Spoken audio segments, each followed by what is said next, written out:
आती है वो है electric field intensity due to a uniformly charged spherical shell. अब हम एक स्फेरिकल सेल की वजह से निकालेंगे। तो हमने लेट किया कि ये हमारे पास एक स्फेरिकल सेल है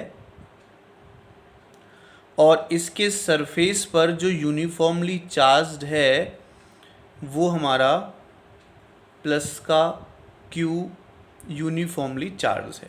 ठीक है, तो चार्ज हमने इस पर लेट कर लिया, कितना है, क्यू है। ठीक है बच्चों, ये स्फेरिकल सेल हमारा हो गया जिस पर चार्ज कितना है, हमारे पास क्यू है। अब इसकी जो रेडियस है वो मैं लेट कर लेता हूँ कि यहाँ से यहाँ तक कैपिटल आर इसकी रेडियस है। तो इसमें हमारे 3 केसेस बनेंगे। फर्स्ट केस मैं यहाँ पर लेकर चल रहा हूँ कि मैं इलेक्ट्रिक फील्ड इंटेंसिटी निकाल रहा हूँ, electric field intensity outside the shell, outside the shell, इस स्फेरिकल सेल के आउटसाइड में इलेक्ट्रिक फील्ड इंटेंसिटी निकाल रहा हूँ।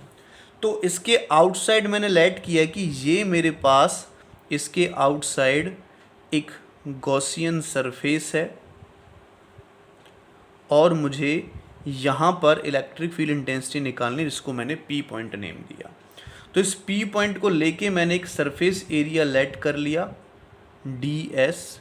तो आपको पता है यहाँ से जो इलेक्ट्रिक फील्ड इंटेंसिटी जाएगी तो ऐसे बाहर की तरफ निकलेगी इलेक्ट्रिक फील्ड इंटेंसिटी, ई इधर की तरफ, और इसका जो सरफेस नॉर्मल वेक्टर होगा एन वो भी हमारा बाहर की तरफ हो जाएगा ऐसे। ठीक है, तो अब देखो अगर मैं गॉस थ्योरम अप्लाई करता हूँ, गॉस थ्योरम अप्लाई करता हूँ, ये सेंटर हो गया इसका ओ, और यहाँ से यहाँ तक की जो डिस्टेंस है ये कैपिटल आर और ये स्मॉल आर हो गया, यहाँ से लेके यहाँ तक का डिस्टेंस। तो applying Gauss theorem, applying Gauss theorem,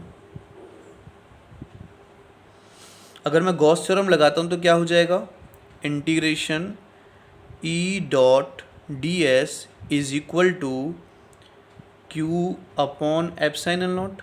और देखो इलेक्ट्रिक फील्ड भी इधर है और एरिया वेक्टर भी इधर है, तो क्या लिखा जाएगा, E d s cos 0 degree is equal to q upon epsilon naught हो जाएगा। ठीक है, और देखो इलेक्ट्रिक फील्ड इधर हो जाएगी, integration of d s is equal to q upon epsilon naught. तो इसका जो हमने ये सरफेस माना है डी एस, इसका टोटल इंटीग्रेशन करके कितना सरफेस एरिया बनेगा, 4 पाई आर स्क्वायर बनेगा, क्यू अपॉन एप्सिलॉन नॉट। तो यहाँ से जो इलेक्ट्रिक फील्ड इंटेंसिटी हमें मिली वो क्या हो गई, q upon 4 pi epsilon naught r square के इक्वल। तो एक स्फेरिकल सेल की वजह से ये हमारी इलेक्ट्रिक फील्ड इंटेंसिटी यहाँ से निकल कर आई है। और देखो पॉइंट चार्ज की वजह से भी यही इलेक्ट्रिक फील्ड इंटेंसिटी होती है। तो इसका मतलब क्या है, इसका मतलब क्या है कि अगर स्फेरिकल सेल के बाहर कोई पॉइंट है तो स्फेरिकल सेल एक पॉइंट चार्ज की तरह एक्ट करेगा। अगर स्फेरिकल सेल के बाहर कोई पॉइंट है तो स्फेरिकल सेल एक पॉइंट चार्ज की तरह एक्ट करेगा। ओके, अब इसका बी पार्ट ले लेते हैं। ये मैंने निकाला आउटसाइड। अगर मैं सरफेस की बात कर लेता हूं बच्चों, at the point on the surface of the spherical cell, on the surface of the spherical cell, अगर स्फेरिकल सेल के सरफेस पर हो जाए कोई पॉइंट, तो आपको पता है सरफेस पर स्मॉल आर किसके इक्वल होगा बच्चों, कैपिटल आर के इक्वल हो जाएगा।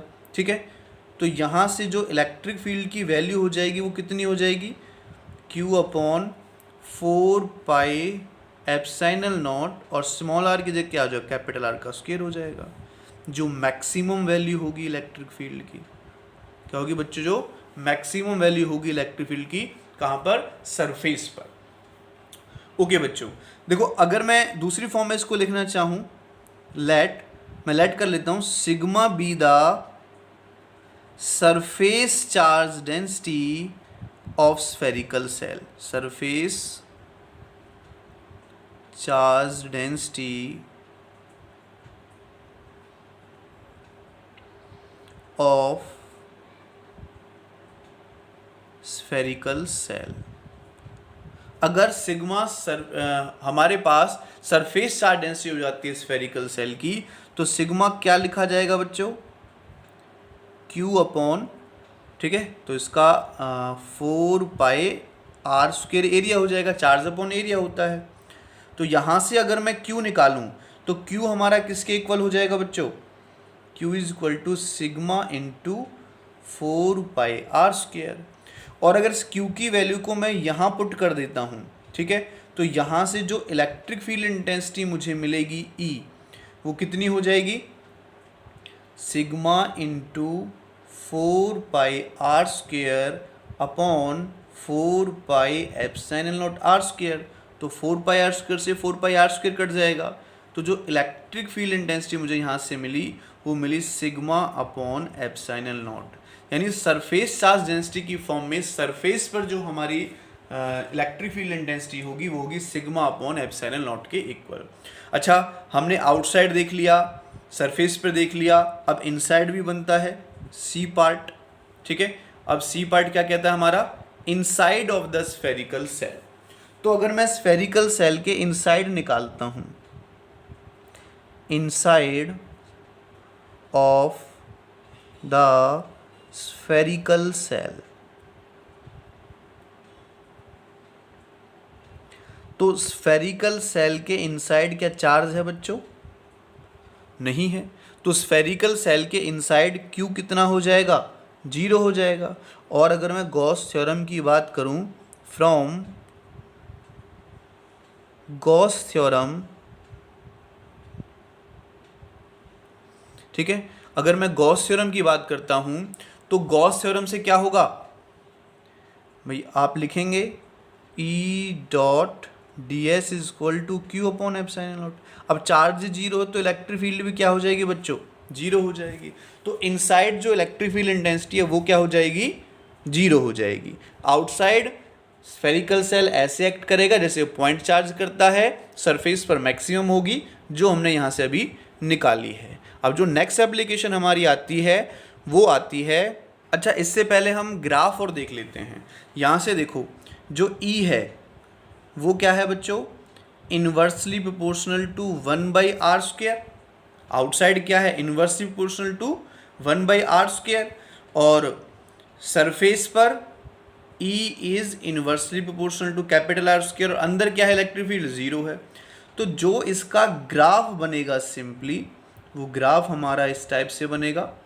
ये देखो, इधर हमारी इलेक्ट्रिक फील्ड इंटेंसिटी, इधर हमारा डिस्टेंस चल रहा है स्मॉल r।